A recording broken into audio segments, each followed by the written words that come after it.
Good morning, students. Myself Ruvi Sharma. Today's I will teach you Hindi first व्याकरण lesson 1 भाषा और व्याकरण। दीपक, रोहन मुझे अपनी बुक दे दो। दीपक ने रोहन से कहा, मुझे अपनी बुक दे दो। रोहन, यह लो। उपयुक्त वाक्यों में एक ने अपनी बात कही और दूसरे रोहन ने पहले दीपक की बात समझी। इस प्रकार हम कह सकते हैं कि भाषा वह माध्यम है जिसके द्वारा हम अपने विचारों का आदान प्रदान करते हैं। भाषा के द्वारा हम अपने विचारों को एक से दूसरे तक पहुंचाते हैं।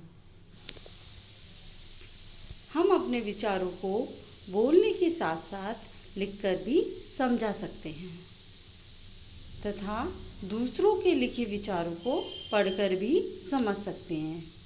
यानी हम अपने विचारों को बोलने के साथ साथ लिखकर भी समझा सकते हैं तथा दूसरों के लिखे हुए विचारों को हम पढ़कर समझ सकते हैं। भाषा के 3 रूप हैं। पहला लिखित रूप, दूसरा मौखिक रूप और तीसरा सांकेतिक रूप। तो भाषा के 3 रूप होते हैं।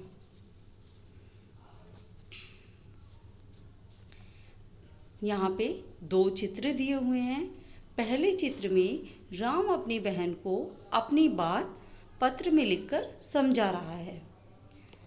जब हम अपनी बात को लिखकर समझाते हैं तो वह भाषा लिखित भाषा कहलाती है।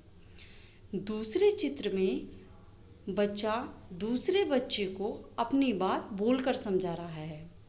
जब हम अपनी बात को बोलकर समझाते हैं तो वह हमारी मौखिक भाषा कहलाती है। फर्स्ट है लिखित रूप। यह भाषा का वह रूप है जिसके द्वारा हम अपने विचारों को लिखकर प्रकट करते हैं। जैसे कहानी लिखना, पत्र लिखना, प्रश्न उत्तर लिखना आदि भाषा के लिखित रूप है। तो यह भाषा के लिखित रूप हैं। सेकंड है मौखिक रूप। इसके द्वारा हम अपने विचारों को बोलकर प्रकट करते हैं। जब हम अपने विचारों को बोलकर प्रकट करते हैं तो वह हमारी मौखिक भाषा होती है। बच्चों द्वारा कविता, कहानी, गाना आदि सुनना व सुनाना मौखिक भाषा के रूप हैं। थर्ड है सांकेतिक रूप। जब हम अपने मन के भावों को संकेतों मतलब इशारों द्वारा व्यक्त करते हैं तो इसे भाषा का सांकेतिक रूप कहते हैं। इसमें हम हाथ, सिर तथा आंखों का प्रयोग करते हैं। चौराहे पर खड़ा सिपाही संकेतों द्वारा यातायात को नियंत्रित करता है। यानी जो चौराहे पर सिपाही खड़ा होता है वो अपने इशारों के द्वारा यातायात को नियंत्रित करता है। कभी कभी संकेतों को सही रूप से समझना बहुत कठिन होता है। कभी कभी हम संकेतों का सही अर्थ समझना कठिन हो जाता है, उनको समझ नहीं पाते हैं। इसीलिए भाषा का यह रूप अधिक प्रचलित नहीं है। अब बताएंगे व्याकरण किसे कहते हैं। व्याकरण के द्वारा हम भाषा को शुद्ध रूप से बोलना व लिखना सीखते हैं। व्याकरण के 3 अंग हैं। पहला वर्ण, दूसरा शब्द, तीसरा वाक्य। तो व्याकरण के 3 अंग हैं, वर्ण, शब्द और वाक्य। वर्ण भाषा की सबसे छोटी इकाई है। इसे हम अक्षर भी कहते हैं। इसके और खंड या टुकड़े नहीं किए जा सकते। क, प, न, ज आदि वर्ण हैं। शब्द वर्णों का सार्थक समूह शब्द कहलाता है। जैसे पवन, सावन, भारत आदि। वाक्य शब्दों के सार्थक समूह को वाक्य कहते हैं। जब शब्दों को एक साथ जोड़ा जाता है तो हम उसे वाक्य कहते हैं। जैसे हम सब भारतवासी हैं।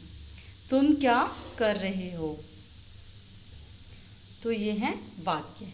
लिपि, भाषा को लिखने की विधि को लिपि कहते हैं। भाषा के लिखने की विधि क्या कहलाती है? लिपि कहलाती है।